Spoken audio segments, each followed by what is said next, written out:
And welcome to the Health Changers across the pond and back. All of us here are passionate about helping people to change their health destiny. And today our topics are going to include, Dr. Frank is going to be talking about obesogens and toxins related to obesity. Jayney, perfect timing as always, allergies and steps that we can take to alleviate these issues. I am going to be talking about foods that build your vitamin shield, and Gareth is going to be talking about change or die. I don't know, somewhere, some like those Nordic people up there, one or the other. So, all right. And let me introduce our panel of amazing experts.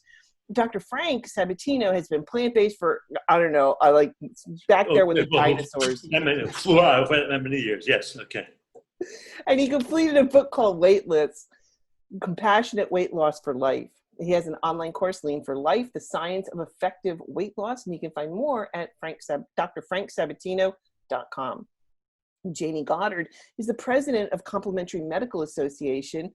The lovely Jayney. Got to get that in there. I saw, by the way, a picture of you on Facebook that was exquisite with back in your 20s? Oh, yes. Oh, just back lovely. In my ballet days, Jeanne, yes. Lovely. Lovely. And she's one of the leading experts in natural anti-aging and integrative medical fields, and she's written several bestsellers. And JayneyGoddard.org is where you can find out more. And we have Gareth R. Remember, I got that right. Got it there. He helps others to reduce or eliminate their high blood pressure medications with his no meds method. And I am Jeanne Schumacher, founder of Simply Plant-Based. We have several programs to help people to transition into a plant-based lifestyle. And we just recently launched the Pregnancy Advantage to get women, get their bodies pregnant ready. So I'm so excited. Dr. Frank, are you ready to talk to us about obesogens? Yeah, I am. I'm ready to go. Yeah, a few years back, I was reading an article that was in a magazine called The Ecologist, which came out of Britain, by the way. And it was on the cover of this article, they had a demographic map of all the fat people in England, which is kind of an interesting article. And what was intriguing about the article was that it seemed that the pockets of obesity, then, England, like us being a Western nation, we have this issue of, 2 out of every 3 people being either overweight or obese. But what was interesting is that the pockets of obesity seem to coincide with so-called industrial, factory, and waste centers across the country. And when you look in the United States along the Mississippi Delta and some of these factory centers and places where they're spewing a lot of industrial waste, we see pockets of obesity. So the argument or the issue came up, were the fat people in these areas there because the lifestyle of these areas were fostering that? Maybe people weren't eating well or working out or doing the things that they should, or did it actually have something to do with what they may have been exposed to in terms of industrial chemical waste? Well, the short answer was yes. It seemed to be that the exposure to a variety of toxins from these industries, from these commercial enterprises, could in fact be affecting the health and well-being of the population. And when they looked at it a lot closer, they realized that a number of these chemicals, whether they be pesticides or whether they be things like weed killers like glyphosate, or whether they be things that are in the metal casings of cans like bisphenol A, or all of these different kinds of industrial solvents, they discovered that many of these chemicals are made from fossil fuels. Well, fossil fuels, the same things we burn for energy, of course, are the decaying earth and bones and bodies of old animals. And what was discovered is that these chemicals do have an impact on biological organisms. So they noticed that when animals were exposed to these chemicals, it would change their reproductive cycles. It would decrease the function of their thyroid and adrenal glands. It would cause liver, kidney, brain toxicity. So what was realized is that these chemicals, being derived from fossil fuels, which are basically oil reserves, these chemicals were also basically oil soluble. They were literally fat soluble. They could dissolve in fat. So get this, the wisdom of the body is that when it is exposed to these chemicals that can promote cellular damage, tissue damage, organ damage, the body in its wisdom knows that it can dissolve these chemicals in whatever fat reserve it can create. And that, of course, leads to all the fat tissue of the body. So what was observed is that these chemicals would be stored in that fat tissue of the organism. And it's interesting, when you look at fat tissue in human beings, you will find a deposition of a wide variety of this toxic debris that's found.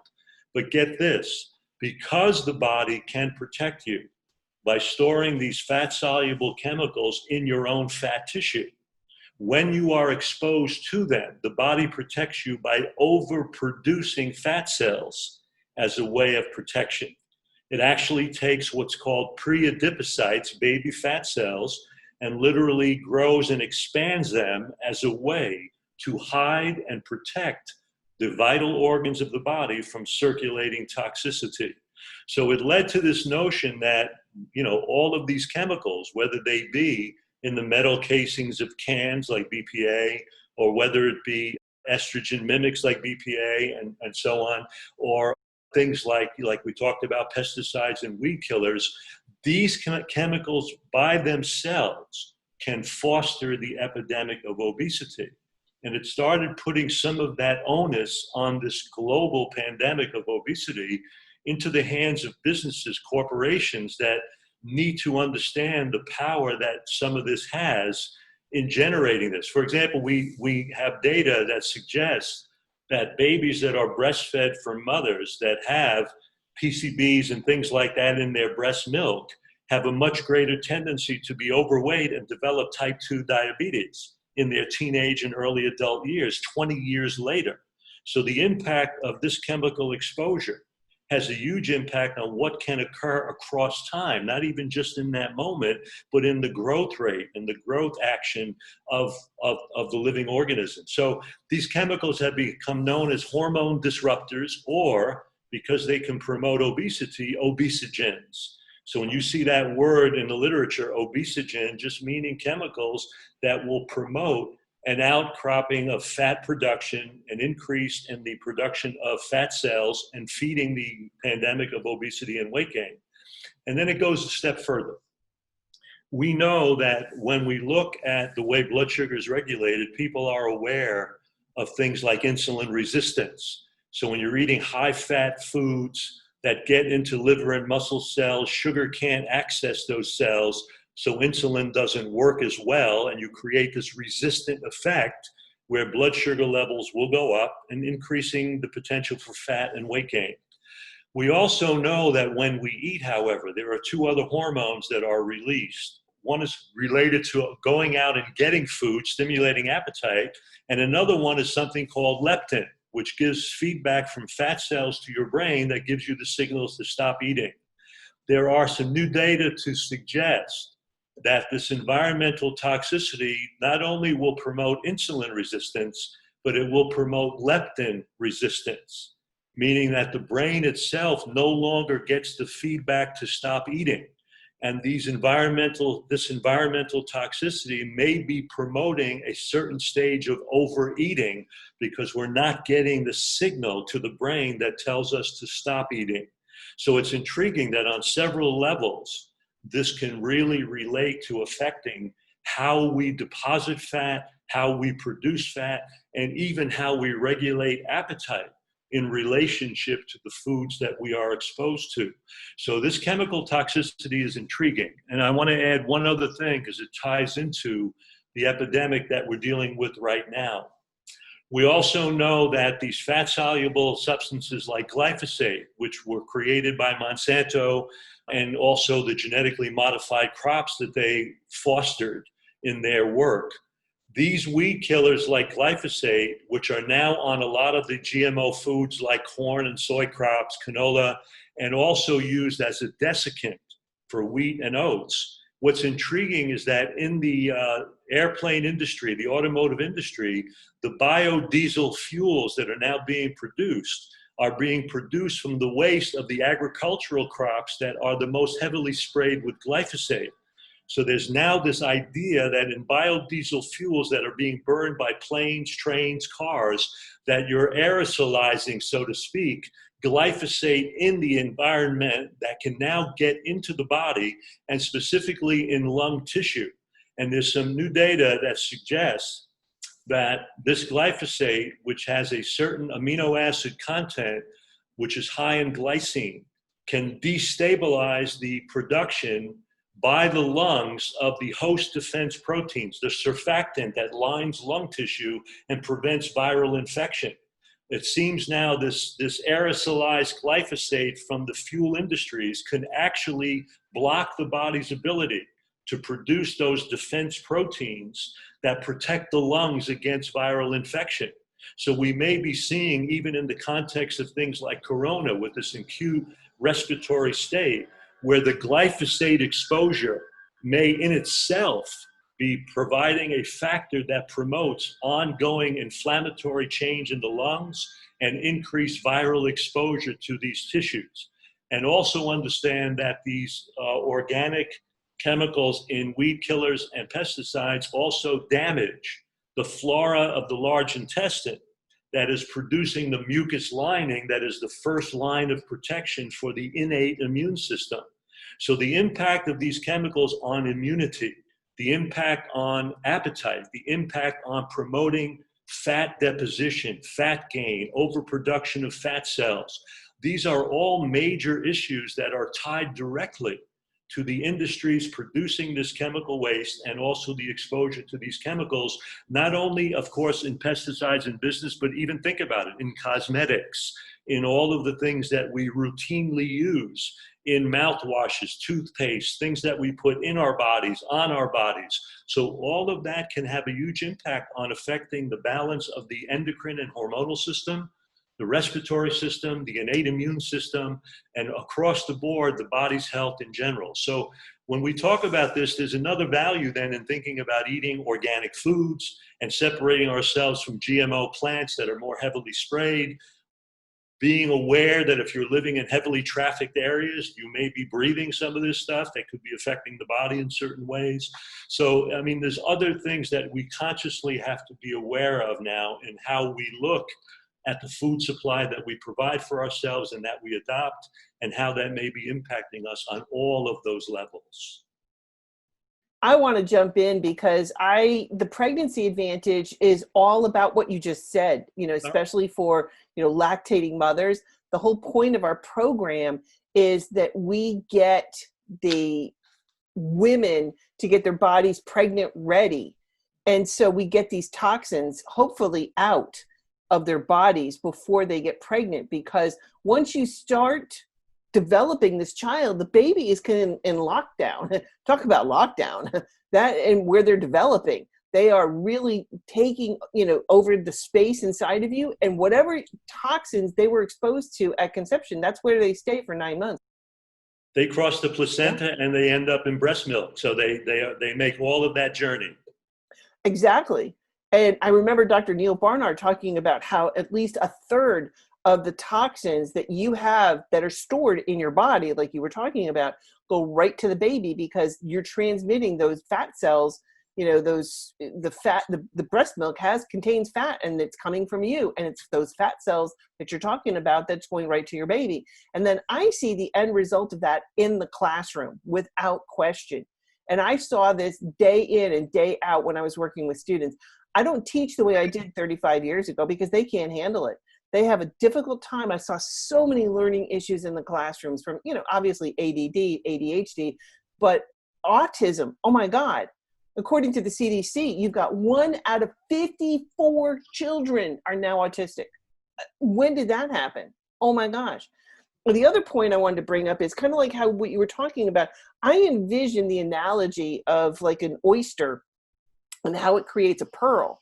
And when a little grain of sand gets inside of a pearl, it annoys the oyster. So what it does is it creates this coating around the grain of sand so it's not as irritating. And that's kind of what we're doing with some of these toxins, is we're creating this fat pocket.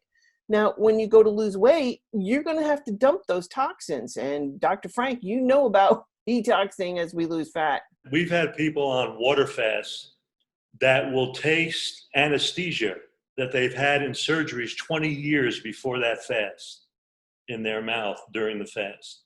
Give you an idea of how stored and locked up some of that can be over a period of time. It's really remarkable.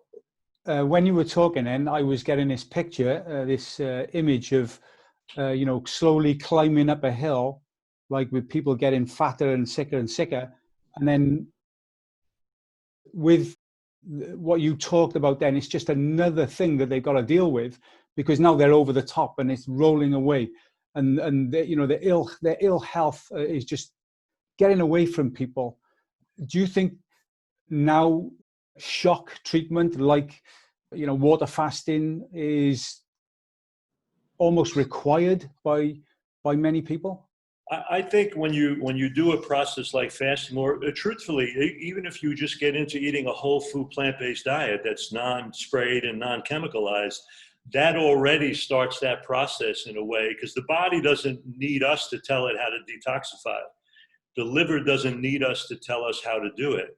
If we lighten the burden and we allow the body to have the energetics to utilize for that work, it will continue to do it. So I think it's just a question of getting people to start adhering to a better eating plan. And yeah, maybe incorporating some detoxification process, whether it's green juice or fasting periodically.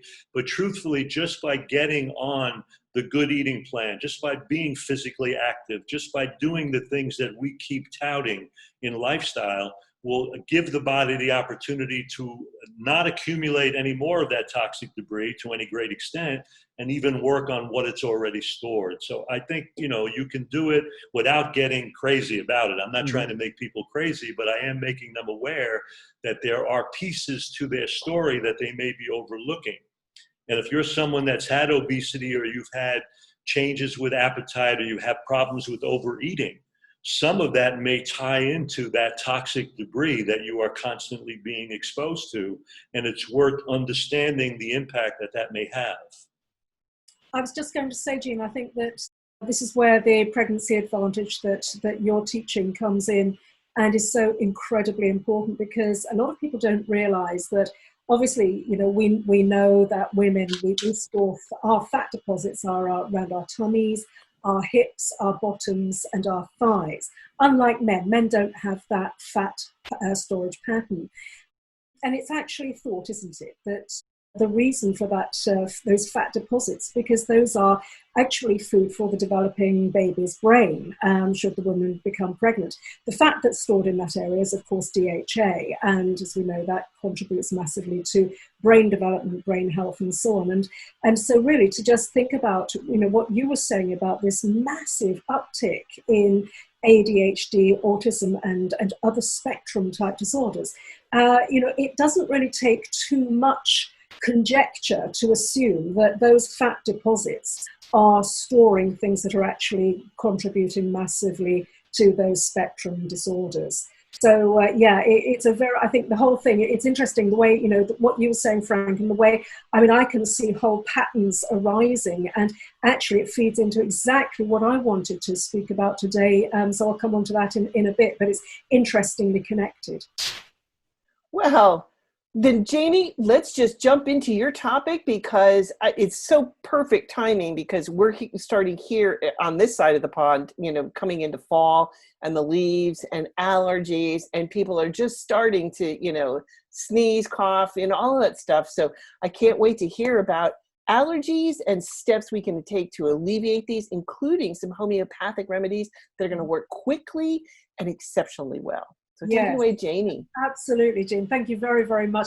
I have to say, you have to excuse me, I'm in my civvies today, but I am powered by plants, so that's a good thing. I'm, just so that you know, strange background today for our viewers, I'm at my mum's house, because my mum had a bit of a health blip earlier this week, and so I've come to spend some time with her and give her some support. So that's why I haven't got my posh background on that Jeanne made for us. Anyway, but to cut a long story short, I wanted to speak about this particular topic today, and it feeds in beautifully to what Frank was just saying, as I just said. It's come from personal experience as well, and I'm a great believer in self-experimentation. I think most people who have a kind of a scientific bent are massive self-experimenters, and I think that's actually usually a very good thing. What I've noticed for myself is that I suffer really badly with sneezy, sniffly, eye watery, eye scratchy, itchy allergies. And what I noticed was that during lockdown, proper actual lockdown, when there was no traffic, although it was spring, I didn't have these allergies. Now, I've always wondered why I get these allergies, because I live right on the seafront, opposite the sea. There are no trees around. There is a patch of grass, just ordinary lawn grass, to one side of my building. It's not in front of the building. You'd have to have the wind blowing in a very specific direction if that was to pick up elements of grass. And I was thinking, well, it's not even grass pollen season. So very strange. Why do I get allergies when it's not springtime? I get them all throughout the year. When it was locked down, there was no traffic. And I actually, it says, I say, right on the road, right opposite the sea. And I have traffic lights right outside my building. So when there was lockdown, there was no traffic. And I had no allergies, even though it was the time of year when allergies really should have hit. And I've been thinking about this and thinking about this. And then suddenly, lo and behold, all of these allergies just started up. As soon as lockdown ended, suddenly, boom, the allergies hit. And I was thinking, that's really strange. Frank and I were talking about it, and he said, well, you do realize about glyphosate, and you do realize about fossil fuels. And suddenly, although I don't live in anywhere where I'm not in a flight path, thank goodness, because that would be adding insult to injury. What I noticed was that as soon as the traffic started up, and lots of buses, because it's a seaside town, it's a big tourist area, so lots and lots of buses and public transport and so on, and those allergies kicked off. And I suddenly thought, my goodness, as soon as Frank pointed this out to me, I thought, oh boy, there we go. Because what's really, really intriguing, and I find this not just myself, but with my patients, I get a homeopathic preparation of tree pollens and grass pollens. It's like a multiple preparation of all of those elements that can, things like ragweed and so on, that can cause allergy problems. And I take a drop of this under my tongue. That's how you take a homeopathic remedy. And within half an hour, all of those symptoms have gone. And I see this not just in myself, but I also see it in my patients. And so, yes, there is a problem with, weeds and pollens and trees and grasses and so on. And I'm with my mum at the moment. We're in a very, very countrified area with lots and lots of trees here. And suddenly those allergies started kicking off, although there's no traffic here. So you see, so there's definitely something in what Frank was saying about where these allergies are actually coming from. It's not where you would expect. So the good thing is I have the ability and I have the remedies to be able to take. But what I have noticed is that, yes, where I live on the seafront there, it's gorgeous, it's wonderful, but I'm really, really looking at moving and selling up, because it is so unhealthy being exposed to that level of particulate matter, as we know. We know, for example, don't we, that industrial and pollutants, those particulate pollutants, can actually shorten lives by around 10 years. They are so dangerous. And that doesn't even bring the assault to your immune system into play.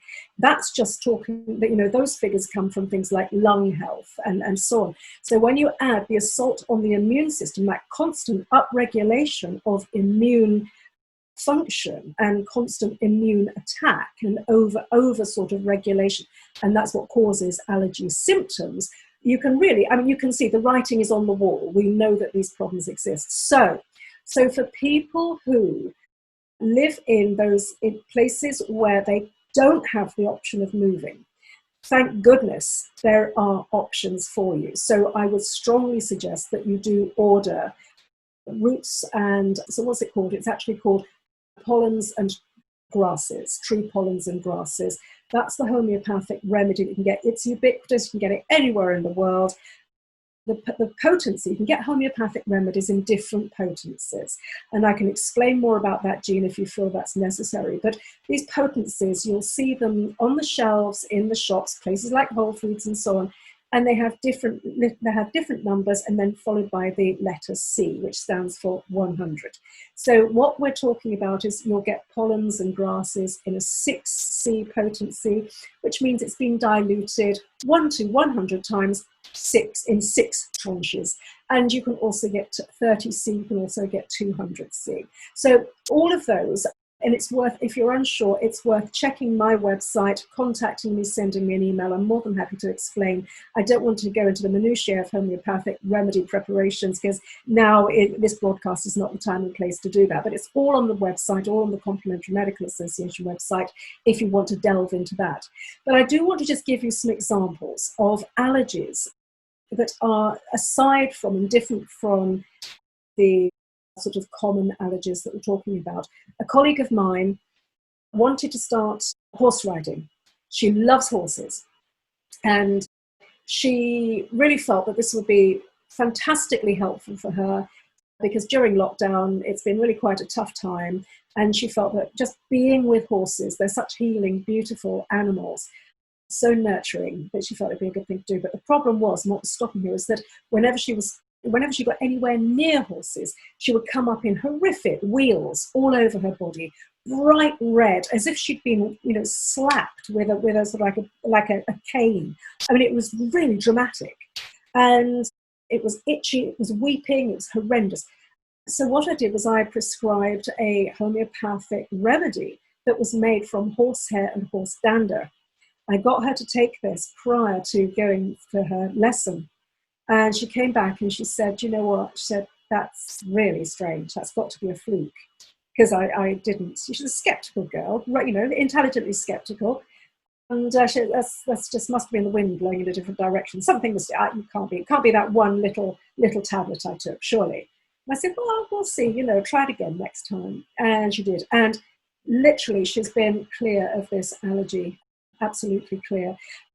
I've got another patient who, every time she would go out and would walk her dog, she would get the most dreadfully weepy eyes. And so I got her onto a remedy made of dog fur, dog dander, and also added in, because it was the case was every time she went out and walking down country lanes. So we added in the types of plants that she'd be exposed to down this, particularly a country lane that was really covered either side with oak trees. So we added some oak tree remedy into that mix. And again, no problems, never looked back. You see, so what I'm saying, I think, is that allergies are really awful. And, I have them myself, so I don't minimize it. I really do know that this is really, it can ruin your life, quite literally. But I want to say to people, there is immense hope. And there are things that we can do, even if you can't move out of your environment.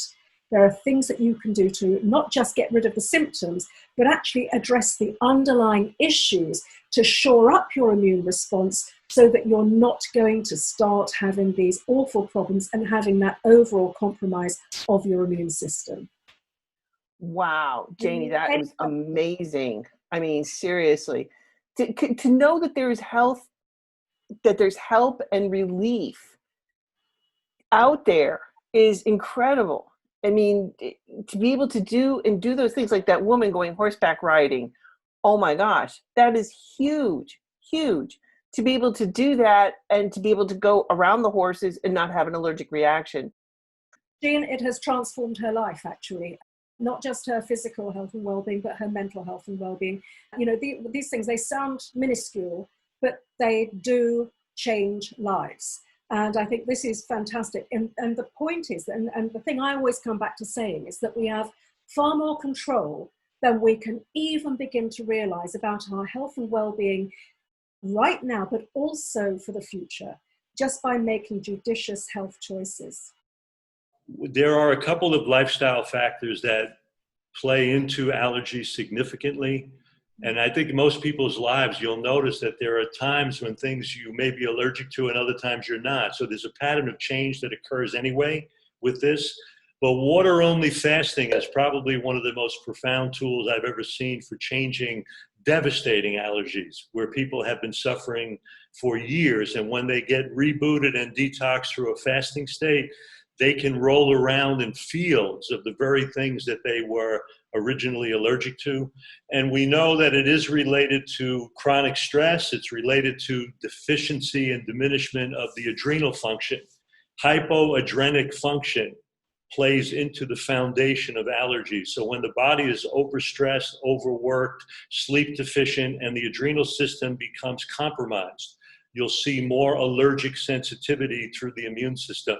There's an immunoendocrine connection that seems to happen with thyroid, adrenal, and immune responsiveness that is affected by lifestyle change. So if people are suffering, I will tell you that the water fasting state is another powerful tool, but doing those things that help you replenish that adrenal function go a long way for helping that. And of course, that's also tied into how protein is being digested too. So for example, we know people that are on antacids repeatedly, they have a situation of hypochlorhydria, lower hydrochloric acid in the gut, so they don't digest protein as well, and then protein fragments will trigger the immune response and the autoimmune response, and part of that can be allergy. So digestive function, stress function, hormonal function, and even fasting all have a huge impact on the ability to have allergic or non-allergic responses to things in the environment. Yes, Jayney, I've come across many people who have allergies, of course, but it's really been strange for me because I've never suffered from it. And I guess if you've never suffered from it, and I haven't done any study particularly on allergies, it's really difficult to even understand or to accept actually that other people have these things going wrong with their body, So very interesting. Yes, Thanks. it is difficult to relate to. It's a very interesting thing. Growing up as a kid, I remember very, very few people had allergies. You'd have the odd child at school who would have a difficult time in the summer with exams because they would have hay fever. But, we always just thought, oh, it's just sneezing. And, how bad can that be? That can't be that bad, can it? Surely. But actually, it is potentially devastating. It's a bad hay fever response is the equivalent of having influenza, really proper flu, not a cold. And so it is something that does need to be addressed. I agree with you, Frank. Yep, absolutely. There is this hypoadrenal issue going around. But, the other interesting thing that we see is the massive upswing in things like peanut allergies and so on. Now, that was never seen when I was younger. I don't know about you guys, but we never really saw anything like that. The thinking is, of course, that it's the over-inclusion and young exposure to young age to things like peanut oil and so on is possibly driving a lot of that, along with other exposure to other contaminants and so on. But the interesting thing is that in conventional medicine, what they do to actually help to treat these potentially lethal allergies is a process of desensitization by exposing the person to minute doses of peanut oil. And actually, that's what we've been doing in homeopathic medicine for well over 200 years. So it's very interesting to see that, what's called nanomedicine nowadays is actually what we've been doing all of this time. And it works. It's really interesting. A lot of people say, oh, it can't possibly work. These things are far too dilute. And yet, in conventional medicine, that's exactly what they're doing. I wonder if, what Garrett was talking about, that he doesn't have allergies. I don't know, maybe it might be genetic too. But what are the thoughts? Because I know, Gareth, you've been plant-based for 30 years. Could that be part of it, do you think? Who knows? But I'm sure it doesn't do any harm. Frank, what about you? You've been plant-based for a long time, like when Moses parted the Red Sea. What are your thoughts? I think that's way too recent. I've been plant-based since dinosaurs roamed the earth. So you missed my past. Yes. Look, there are times in my life, living as long as I have, where I have been very sensitive to certain things that then dropped out. So I really feel allergies are much more epigenetic than they are genetic in many ways. I think they're very much related to lifestyle, considerations. And I just want to make one point. We've talked about what Jayney has addressed are really what we speak about as more type 1 or type 2 allergies, ones that are more of those acute responsiveness. What a lot of people don't realize is that there is a type 3 and type 4 allergic response in the body that's called a delayed hypersensitivity response. Many of the so-called chronic diseases, like migraine, colitis, inflammatory diseases, systemically and chronically, are considered allergic responses. So you can have an exposure to something that then triggers a chronic disease state over time that may, in some respect, be also considered to be an allergic sensitivity. And I think we tend to only focus on the things that give us the runny nose and the drippy eyes and the sneezy coughy, all of that. But many of these chronic diseases, like migraine headache, for example, can be treated almost like an allergic disease, like an allergic sensitivity. So that's another thing to consider, how our exposure to toxins and things in one space may affect a chronic change in the body over time and still be considered an allergic sensitivity in the immune system. I've seen this with many patients, actually, Frank, where I've had patients with, chronic migraine sufferers who've been really, that they've been, you see, this is interesting. You see, in migraine, people talk about their triggers, don't they? Right. And they don't really couch it in terms of allergy. That's just the way things are spoken about. But you are absolutely right. I mean, I know myself, I was allergic to a combination of things that would bring on migraines when I was in my teens. And then I grew out of that. My two triggers, my two allergies together were chocolate and cheese. Now, why I was ever having chocolate and cheese at the same time, I really don't know, but that's another story. But yeah, you'll see the same thing. A lot of people talk about coffee giving them migraine or red wine giving them migraine and so on. So it's a very interesting thing. I think you've actually really you've hit the nail on the head there, actually. I found red wine gave me a migraine as well after about 2 bottles. I wonder what could be causing that, Gareth. That's funny, isn't it? You are a medical mystery. It was a long time ago, of course. In a land far, far away. All right. Well, let's move on. I want to talk about something that has been, I talked about already we see the autism at one end of the spectrum. And at the other end of the spectrum, we start to see Alzheimer's. And you just do not wake up with Alzheimer's disease. You just don't. And not only did my mother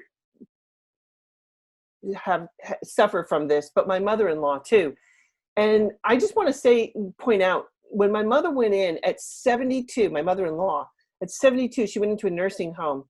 It was $4,000 a month to take care of her. I know on this side of the pond, you have to pay for that. And by the time she passed, it was 7 years later, because that's about the average. They said 5 to 8 years for Alzheimer's once they go into the nursing home. It was up to $9,000 a month to take care of her. And so we're starting to see these issues happening again and again and again on this end of the spectrum, and you just don't wake up with it. So today I want to talk about foods that can help build a vitamin shield, so to help not get Alzheimer's. So, and keep your memory, because I want to keep my CPU, my brain going right up until the day I pass. I mean, because that to me is probably one of the worst things that I could envision going. Let me talk about some of the vitamins that are going to help build this shield for you to help prevent Alzheimer's or basically dementia. So vitamin E is the first one. It's an antioxidant. It's going to protect against free radicals. But the brain cells are very fragile. So there was a study done by Dutch researchers. They analyzed the diets of over 5,000 people that were 55 plus, and they followed them for the next decade. And just by upping the amount of vitamin E, they cut their Alzheimer's risk by 25%. So before you start jumping on the supplements, okay, because that's not a good way to go, okay, because they only have one form of the vitamin E in that, and you need the other form, which is going to work for you. So get it from food. So where am I going to get vitamin E? I'm so glad you asked. You're great. Food, broccoli, spinach, sweet potatoes, mangoes, avocados, nuts. You don't need a lot, including some of these into your diet on a day-to-day basis, oh my God, you're gonna help yourself so much. All right, the next one is vitamin B. The B vitamins, they're going to shield against homocysteine. Homocysteine is a small destructive molecule that circulates in your bloodstream. And it's linked to heart attacks, strokes, but it works in combination with copper and cholesterol to damage brain cells. You create this in your body as you start to build this proteins. So the B vitamins, that's B6, B12, and folate, they work together as a team to help eliminate the homocysteine. In the Netherlands, they've done a study to see what folate supplements could do to boost memory and cognition overall. They looked at healthy people between the ages of 50 and 70 years old, free of memory problems at the time, but had high homocysteine levels, and it, based upon a blood test. And they researched over 3 years. Everyone basically started these cognitive tests. 50% of the group was given folate, 50% was given a placebo. And the folate group, the homocysteine level fell, memories improved, and thinking rates increased. Wow, win-win. There was another one done at Oxford University where they tested folate, B12, B6 in older people having memory problems, a mild diagnosis of cognitive impairment. They followed them for 2 years, giving them 800 micrograms of folate, 500 micrograms of B12, and 20 milligrams of B6. And these are well above the daily recommended allowances for these vitamins. But the homocysteine levels fell sharply, their memory improved, and it helped protect their brain against shrinkage over time. So that is amazing. So what is the best folate that you can get? What sources? Well, folate is foods with foliage. So you're looking at broccoli, spinach, asparagus, your green leafies, beans, peas, citrus fruits, cantaloupe. Folate is extremely fragile, so you want to make sure that you're getting it from fresh produce, okay? So what are some good sources of B6? Well, again, whole grains, green vegetables, beans, sweet potatoes, bananas, nuts. Now, B12, okay, we have to get that in a supplement because we used to be able to get it from eating animals, but the animals got it. It's actually from bacteria that's grown in the soil. So we get it, the animals would be eating some of the, the grass, and some of the bacteria from the soil got onto the grass and they ate that. And that's where we get it. But actually, now that the animals are being fed like these products, cow feed and chicken feed, and, a lot of that is not good stuff anyway, because they're getting, it's like GMO kind of materials. So the animals are now deficient in B12 as well. So they're being supplemented with B12. So everybody should be supplementing, whether you're plant-based or you're still consuming animal products, you should be supplementing with B12. So you can get that from a supplement. There's 2 different types. There's methylcobalamin and there's cyanocobalamin. And Frank, I have to ask you down the road after I'm done, if you can tell me which one that you think, because I have my own opinion, but I want to hear what Dr. Frank has to say. But you do need to get a supplement of B12. I also want to talk about the absolute magic of fruits and vegetables, without question. I mean, Grandma was right. You need to eat your fruits and veggies. I mean, she's right, without question. They did a study in Chicago where they served 3 to 4 servings of vegetables versus 1 serving within these groups. They slowed the rate of decline for dementia 40%. There was another study done, a Dutch study. They analyzed the diet of over 20,000 healthy people and followed them for 10 years. And the people, that had orange fruits and veggies were the most, they found to be most heart protecting by 26%. They prevented strokes, those who increased more apples and pears. So, I just wanted to share with you. So, Dr. Frank, what are your thoughts on B12? Cyanocobalamin, methylcobalamin. Okay, thank you for that presentation. Really, I appreciate that. It's important to realize that. Let's just take the homocysteine part of your discussion, because that was such a great part of the discussion. What drives homocysteine is the amino acid methionine, and what people need to realize is that this is so high in animal and dairy products compared to the amount that we need. It's an essential amino acid, but we get it in beans and other foods that you mentioned. But it's so driven in animal products that it drives the movement from methionine to homocysteine. And because people are eating diets that are so high in animal products and so deficient in plants, they don't have the methyl donors that you mentioned, the B vitamins, the B12. So these things provide what's called methylation. They methylate homocysteine back to methionine. If you don't have that methylation, you have a buildup of homocysteine. So when you say B12, I like the methylcobalamin because it's a better methyl donor. So that's the one that I usually recommend. And sometimes people have an enzyme problem with folate, and if they supplement, there is a tetrahydromethylfolate that you can buy that bypasses one of the enzyme problems in that pathway. But the bottom line is, if you're asking me, I like the methylcobalamin because, rather than the cyanocobalamin, because to me it's a better methyl donor, and methylation is how you reduce homocysteine. And there is a huge relationship between homocysteine in the blood and the outcome of Alzheimer's that you mentioned. So I also recommend for anybody over 50 in every blood test to measure homocysteine levels on the blood test. I do it routinely for people above the age of 50. But to answer your question, I like the methylcobalamin more than the cyanocobalamin. That makes sense, what I'm saying? Absolutely. And plus, just here's my 2 cents, thoughts on this. And I don't have any background, but, in terms of research, but cyanocobalamin, that's in the cyanide family. I'm sorry. I tend to stay away from things like that are toxic, hugely toxic. Yeah, low dose cyanide, though, actually has some value in the body, but that's not the issue, though. It all ties into that, as a chemistry teacher, that process of methylation. You're adding a methyl group. That's how we get homocysteine back to methionine. We lower it. So the methylcobalamin, to me, is a better donor of that in this B vitamin pathway that helps reduce homocysteine. I can actually speak from absolute experience with this. I had high homocysteine levels, and again, actually, funny enough, Frank and I were talking about this. He got me onto we figured out that I really methylate really poorly, and so we got me onto the correct supplementation. And the problem, the high homocysteine levels, were sorted out within a month.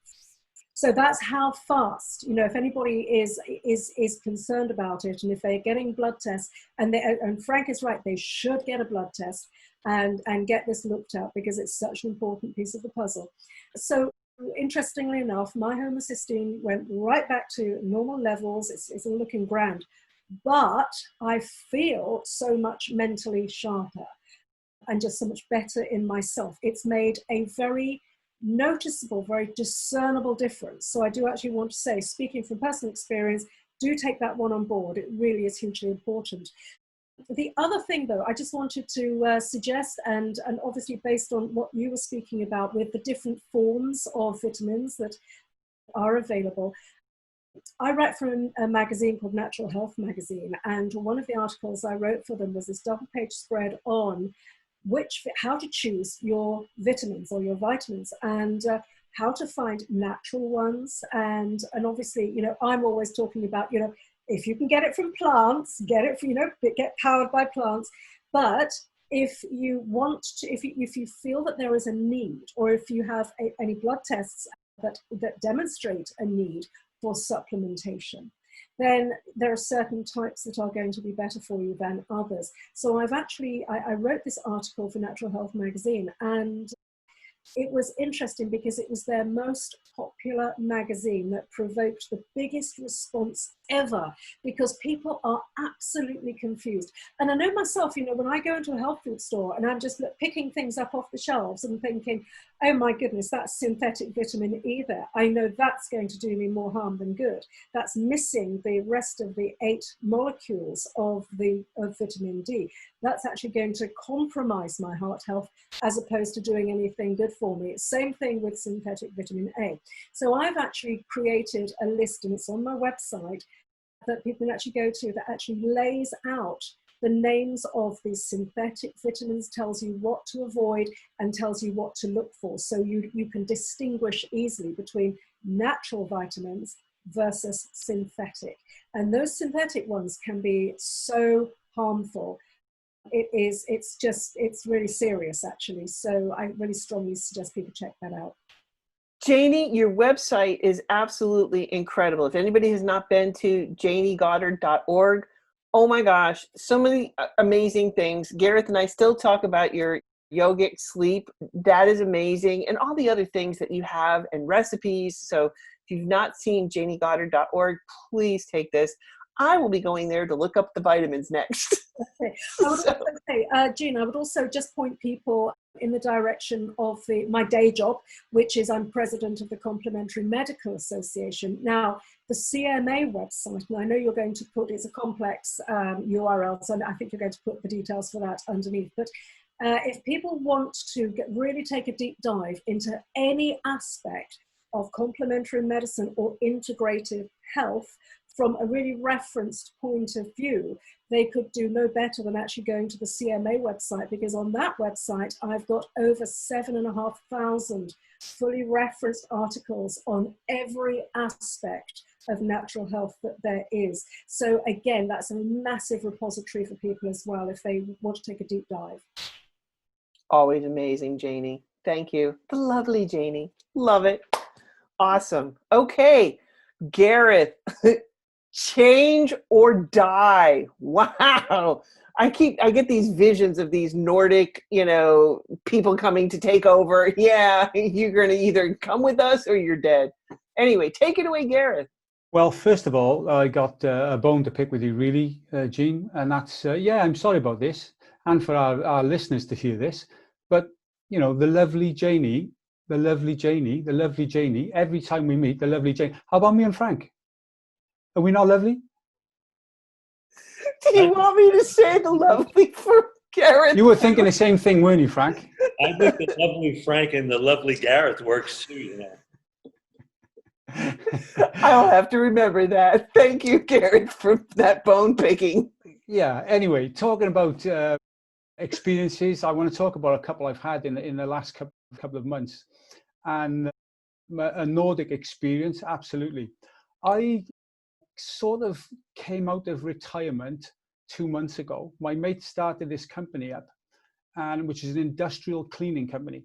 So for the last 2 months, 2.5 months, I've been leaving the house here in Norway at 6:30 in the morning on my bike, getting into Centrum, which is about 7 kilometers, all downhill, so it takes no effort at all.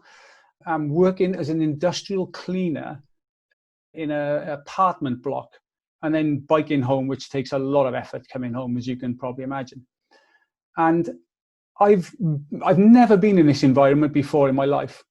And I sit there in the lunch breaks and I watch these Norwegian guys eat the same stuff every day. Like I'm sure it happens in most places like that, where there's a set time to have lunch and dinner, that people generally eat the similar stuff. But here it's almost the same thing for every single person, because it's the tradition, They have this bread and they put some cheese spread on it, and maybe then some actually cheese spread or brown cheese. I don't know if you've ever heard of that, but there's a lot of brown cheese in Norway. And then also some meat of some sort, usually a smoked meat or some smoked fish or something on top. That would be a typical sandwich here and then they're swilling it down with coffee and Coke and energy drinks and all sorts. And a lot of these guys, they're very physical work, but even in I would say 25-year-olds, you can see that as Jayney was talking about the fat around the stomach, how dangerous that is for guys. You can already see that in these guys, and they have absolutely no idea what they're doing. It's really interesting for me, but it's really, really sad as well that they have no clue what they're setting themselves up for in life. So I'm thinking about that. That's been on my mind a while. And then I get a call from someone who I had a video call with maybe 3 months ago. from another country. And he said, I really want to work with you, he said, because I need to make this change. And then gave me all the reasons for him wanting to change, because his blood pressure was very high. He'd been taking tablets. He didn't like tablets. He was getting side effects from from the medication. He talked about his family and how he wanted to be around for his family, which is, when someone talks about the people in their lives and they want to be there for the people in their lives, I think, in my experience, that's been quite a strong indicator that they are ready to do something, because we'll do more for other people than we'll do for ourselves a lot of the time, especially the people we love. And this guy obviously loved his family. And then we get to the point where he says, okay, I'm ready. He calls me again this week. I'm ready to do something. I said, okay, fine. And he knows what I do. It's no secret what all of us do. We say plant-based diet, no added salt, oil, or sugar. And I would say that's the basis of it. And he said, yeah, but how much do you charge? And so I have made this mistake in the past where I believe I have started doing free stuff for people because I really want to help them, because I'm a kind guy and I know the answers like you guys do. And it drops off very quickly, So I stated what I charged, and then came out all the reasons why he couldn't do that. Because I won't go into the reasons, but there was a bunch of stuff not health related to why he didn't have the money. And then I came off the phone and he said, maybe I'll call you again in another couple of months. I'm thinking a couple of months might be too late.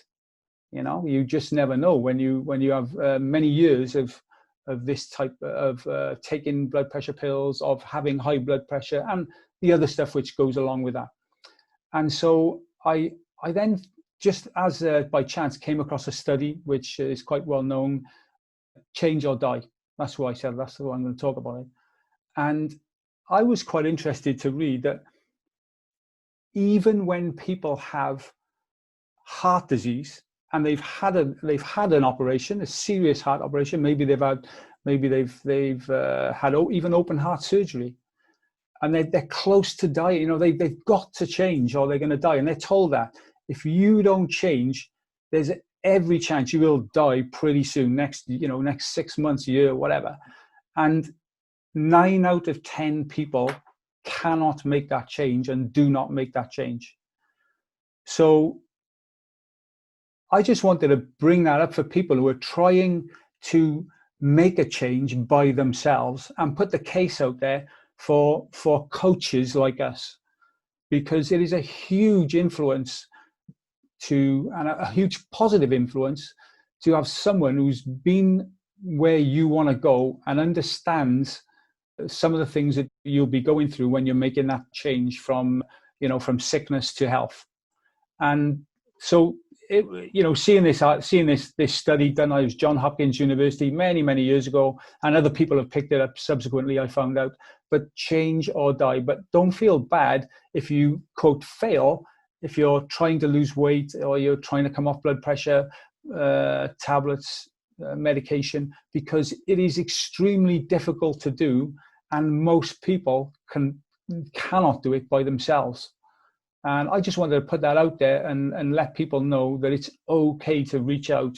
And if your life really means that much to you and to your family, why would you not consider paying a coach to help you through that?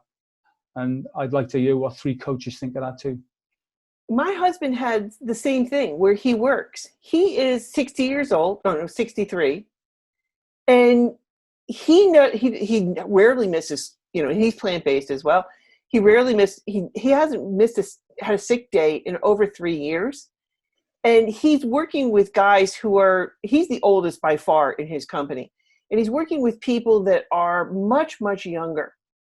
And one of his associates, started complaining he was having issues and problems. Come to find out, his appendix. Okay, fine. So they said, you're going to have surgery. And this is before COVID. And so okay, fine. Let's plan the surgery to have an appendectomy. Okay. In the meantime, in the planning stages, he was rushed to the emergency room and they had to do one right there. When they opened up the appendix, it was gangrene. Okay. gangrene inside of his appendix. This is in somebody who is in his early 30s, okay? So they sent him home and they said, you have to have and eat a low-fat diet. Well, he tried it for about 3 weeks and said, I'm done, you know, because he's used to eating the processed, the standard American diet, and he didn't have anybody helping him or coaching him to help him transition or change. And I see this all the time. And these people, the workers, somebody just came on, there was 2 new people hired. They've already had sick days within a month of being hired. And so my husband never is sick. Not to say that he's not ever sick, but and if we do get sick, he or I, it's very short term. But when you have to make these big changes like this, if you don't have somebody, like he's going to give up, you know, they're going to give up just like this other guy did after 3 weeks of trying to have a low-fat diet because he didn't know how to make food taste good or to go through those changes and stages. It's a very interesting thing. With one of my other hats on, I teach practitioners how to develop their practices from a business perspective. And the reason for that is because we need really good health coaches like ourselves out there. The more of us out there, the better. And this, you know, we are making the most extraordinary contribution to the health of our nations. And the problem is we're only scratching the surface. I mean, we're not even scratching the surface, you know, and there's so much more work that can be done. And, you know, the problem that we're seeing, particularly in westernized nations, is this culture of exactly what you're saying, Gareth, you know, that we've got guys and you, Jeanne, you know, where you've got these people, men and women and children, who simply just don't know what they should be doing. It's an educational issue, and I do blame governments, because, you know, certainly in the UK, where we have an NHS, there's a slight disadvantage to the health of the nation here, because there is this kind of psyche that sort of indicates that, well, you know, if I get ill, so what? I'll just go to the doctor. It doesn't cost me anything. They'll patch me up for free. And that doesn't really give people very much incentive to actually look after themselves. There's a lot of information on television where they are pushing the lifestyle medicine agenda, thank goodness, and one can but hope, you know, but it is a real problem. And I think you know, to address the issue of the guy that you were speaking to, Gareth, clearly he hadn't hit rock bottom. You know, he knew he was ill, and he was just probably okay with that sticking plaster approach that was going to be a very, very temporary fix. But he clearly hadn't reached that point of no return where he realized that, you know, if I actually don't do something about this, then it's curtains. And I think we all reach that point at different stages. And what may be rock bottom for me may be a completely different rock bottom for somebody else. And the problem is, it's a damn shame that we even have to get to that rock bottom point. And what I would like to see is that, you know, we would be funded to be able to develop educational programs, to be able to go into schools, to teach children how to cook properly, to actually teach people how, you know, teach kids the value of exercise, the value of meditation, the value of mindset, the value of stress response management and resilience, all of these life skills, sleep, all of these skills that we all know are so intrinsic to human health. But, you know, really that initiative has to come from governments. It has to come top down. You can create as many grassroots initiatives as you wish, but unless you've got that top-down support, it's going to be very, very difficult to actually get that onto the national curricula. Yeah, I agree. I can see that subject lights you up as well, Jayney. Well, speaking to what Gareth said, if you know, we often talk about these blue zone cultures when we talk about lifestyle related to longevity. And what you'll notice in these cultures, aside from the food that they're eating, is that they're all based on mentor and community support. In those cultures, one of the reasons why they're successful is that basically each individual person has a mentor or a coach within the community that they've actually been able to lean on from childhood into adulthood. And then, of course, they have the community support. Now, not everybody can do what I've done professionally, but what I found a long time ago is that I didn't want to do private practice only, because I felt that people would come in, we would go through whatever time we spent, and then they would go back to their normal lives, and it wasn't reinforced. So by having centers like I've been involved in all my life and other doctors are involved in, what they became little mini communities where people would be mentored and have the social support of others doing similar kinds of things. And it tended to improve the outcome of success dramatically. So speaking to your point, I think the idea of mentoring or having a coach is useful, but I also think having these folks find other like-minded people that they can then go from that mentor and maybe develop those groups. That's why these little Facebook groups that are focused on plant-based living or fasting or whatever, they become little mini community support centers that also end up having this mentor quality to them. So your point is well made. Everything you and Jayney said is absolutely true. And I think people should know that having that kind of input could make the difference in their success, but then being able to take that mentorship then into a little bit more of a wider reach of small little groups that they find of like-minded people will help reinforce that even more, and their success will even be greater. Yeah, I have great point. All of my centers were always that anyway, but not everybody has the opportunity to practice that way. But they still do have an opportunity to gather that within their community, and whether it's a cooking group or whether it's a support group of some kind. You know, that's why even in addiction, even 12-step programs work. You always had this idea of a mentorship and an extended community or social network that allowed you to reinforce that success. And I think that model will always work in human populations because that's how we function best. I agree, and I think this is why what you're doing, Jeanne, is so incredibly important with the pregnancy advantage, because, you know, you are there as this, you know, the wise mentor, somebody that people can look up to, and, you know, you have the information at your fingertips. You know, they know that what they're being given is safe, is proven, is researched, and so on. I think that's absolutely crucial.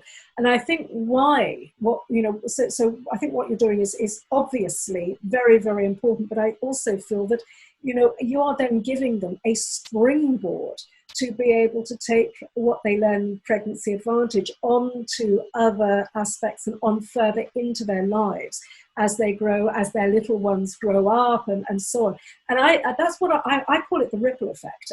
And I find this in my practice, is that when I've got a person who's doing well, they then start to implement those lifestyle changes with their partner or their children and so on. So what normally happens in my practice is I normally get women who come to me first. They get a result. They then start to lure their husband lure them to the green side, and then the children, and then it goes out to the sister-in-law, and so on. And you get this kind of ripple effect. So we are making a big difference in our own individual ways. But yes, Jeanne, I think, you know, you're a prime example of a magnificent format for this kind of change. Well, thank you, Jayney, because honestly, I have to tell you, I wish I had known what I know now when I was pregnant. Because when I did get pregnant with my two children, I consider myself a pretty well-educated person, but I didn't know a lot about pregnancy and the details and the toxins and all these things. I mean, you know, they basically said, here, take some, you know, prenatal vitamins and, you know, eat good. Okay, what does that mean? I didn't know any of that. But I also, once my children were born, and we're actually working on, we have the pregnancy advantage, will take you through to conception. And then we're working on the baby advantage, will take you through you and your baby's first year, focusing more on the woman as opposed to the baby. But I wish I had known this information when I was carrying my children, because when my children were growing up, I made so many mistakes and caused so many health problems with my children that could have totally been prevented. And I see that now, and I can't fix that. Jeanne, Now, can I just say, Jeanne, don't be so down on yourself, because at least you did know how to get pregnant. oh, thank you. Thank you, Gareth. I appreciate that. Yeah. Yeah. There is that man side in there. But I really wish I had known this material, honestly. And that's one of the reasons why Deborah Shapiro, who's an OBGYN, we've paired up. She sees it coming out of the chute. The kids are already toxic coming out of the chute. And I see it in the classroom after 35 years.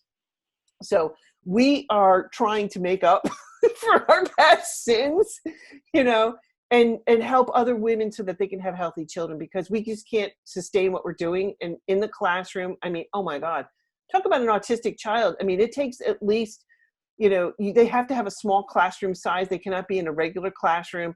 I mean, the resources are phenomenal. Well, thank you so much for joining us today.